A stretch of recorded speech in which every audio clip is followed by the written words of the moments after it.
All right, welcome back to day 649 of this LS swap.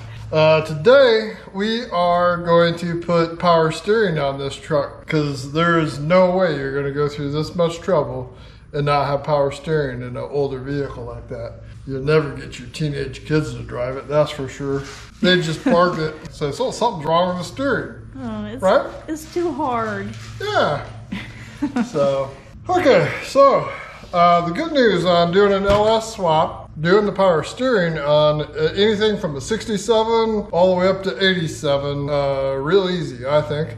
And I'm going to show you the way I do it. It makes it simple, no-brainer. And we'll do this one, and I'll literally have power steering done on this thing in probably less than 15 minutes. Okay?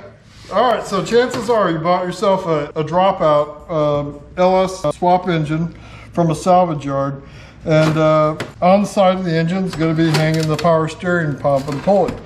So there's a good chance that when they send you that, you might have got one that had Hydro Boost on it, which would be, this is the return line for that Hydro Boost, and this is the return line for the power steering. Don't think that you're going to use this one for power steering return. It's tempting to do that because this comes pretty close to the frame, but you don't want to do that because it aerates the fluid a bunch, and it ends up making the pump noisy, and you'll spend hours trying to figure out why and replacing the pump and whatever. But it's just, you just need to run the return line into this port, okay? Save yourself a lot of trouble. And where the frame comes through right here, it's real close here, so we got to bend this tube in, and I bend it in before I put the engine in, if I put the engine in with the power steering pump on it and everything. But I know where to bend it in, and I'll show you that here in a second.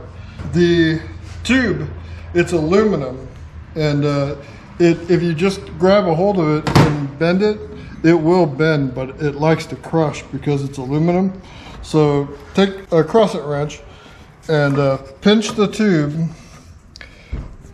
All right, get a crescent wrench tightened down on it. You can do it with holding it with a pair of pliers too if you're good enough to do that. I do it like this. That crescent wrench is going to stop that tube from folding over anymore. Then I just start giving it some smacks with the rubber hammer.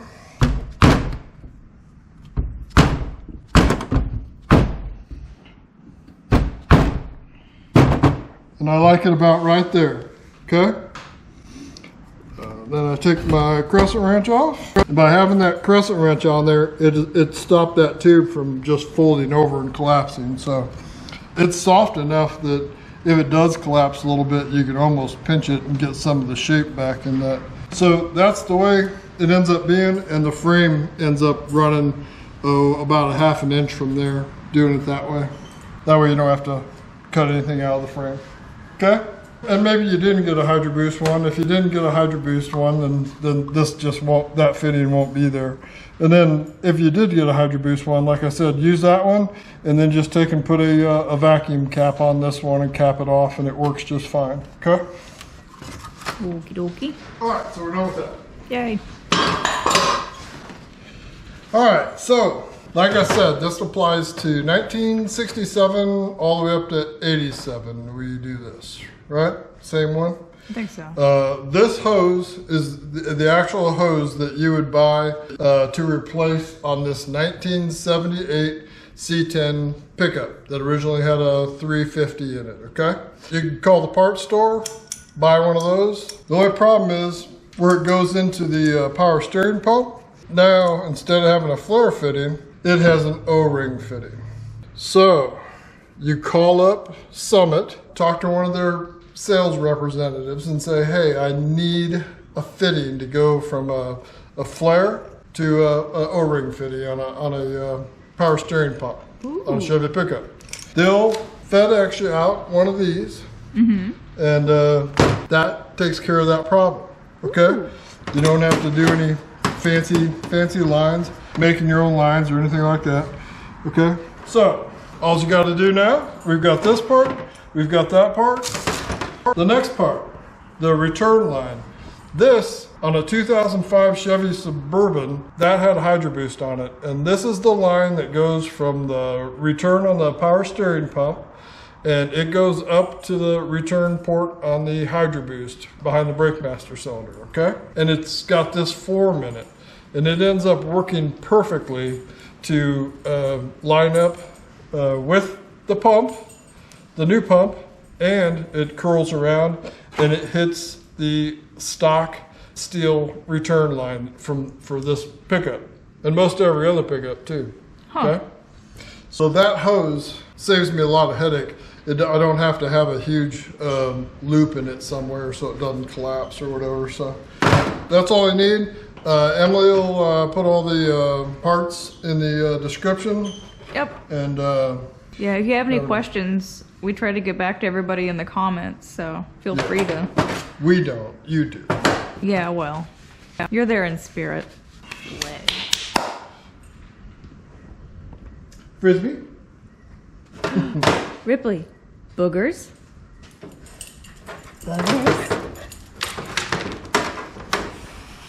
Okay, so that's all we need. We got that. Our brand new hose. This recycled from a 2005 Chevy Suburban. This is off of this truck originally. That's what most of them are like on those models of pickups. And our new fitting. So let's put it together, okay? Awesome. All right, so we're gonna put this fitting in. See, make sure the O-ring's on it. All right. That one, it's a 19 millimeter. It's an O-ring fitting, so it doesn't have to be cranked down like a flare fitting, but make sure it's tight. So from this point, we go with the hose.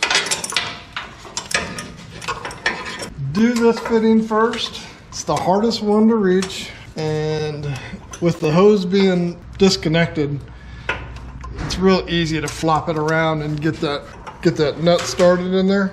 Yeah. Okay. Oh, thank you. Now I don't know why, but it used to be these were like 5/8, but now you buy a new hose for this truck and it's 17 millimeter.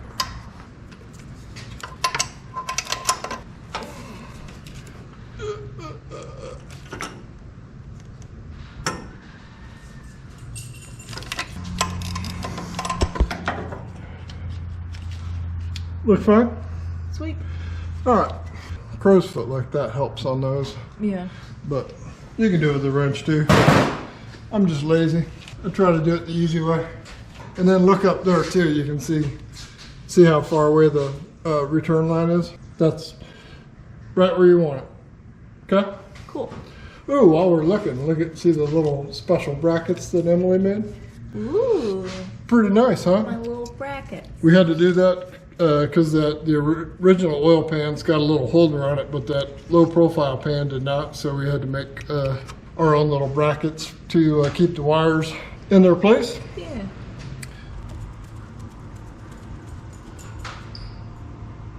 Right now I'm lowering the truck down. You're doing a great job. Thank you. Thank you. Oh, yeah. I'm doing it with hardly any effort. Huh. Must be really strong. Yeah. Yeah. Where's your Frisbee? Okay. All right. So let's start with hooking up the pressure power steering line. Okay. The one that we just did. Then we'll do the return. If you get them confused, the pressure one is the one that is the closest to the front of the truck. Okay. So the return line's the one that's closest to the driver.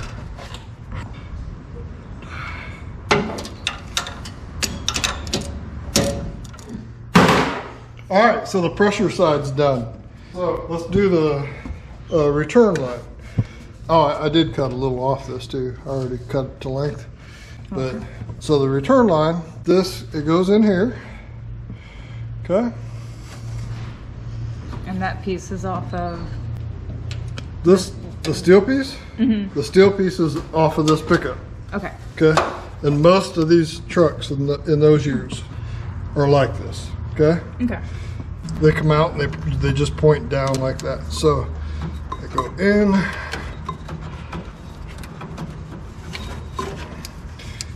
Here.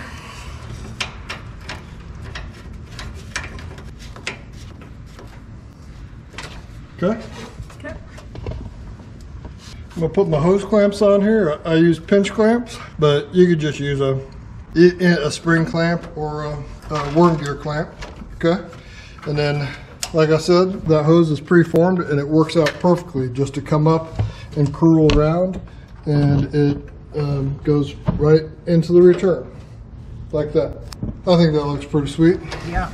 And then where we left it off there, it gives it plenty of room between the pulley and the frame. And I just got to do the clamps.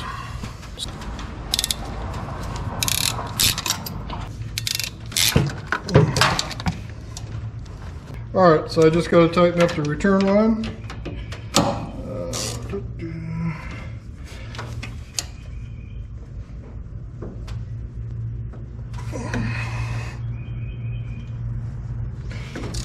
Okay, so that's it. That's tight, that's tight, that's tight, that's tight, and we know it's done down at the bottom. So this truck now has power steering. Do not forget to put power steering fluid in it. And say like, we're not gonna start this for a day. So the longer your power steering fluid sits in there before you run it, the better off you are. You won't have to work as much of the air out of it. It kind of bleeds itself and gets the air out. Otherwise, you'd start it up right now and the pump would be pretty noisy until it ran or sat for a while. Make sense? Yep. Sweet. Okay. Okay, so. Okay, so that's it for the power steering. This truck now has power steering. The way I just did it, it works, like I said, on, how many years is that? 67 to 87? 20 years of pickups. But this hose that I just used makes it really easy, I think. And the clearance on it is perfect. Yeah. So that's it for that. Power steering is done. We can check that off our list. Next, we're going to do the radiator. So that's just about as easy as the power steering. So I got to put an accelerator pedal in it, and we have to wire it. So there you go. Power steering is another topic of discussion when it comes to LS swaps, and this is our solution for it. I will put the parts that we used in the description. And we appreciate you guys watching. We're trying to reach 1 million subscribers by the end of the month, so make sure you hit the subscribe button and ring the little bell so you get a notification when we upload our next video. And thank you. We will catch you next time.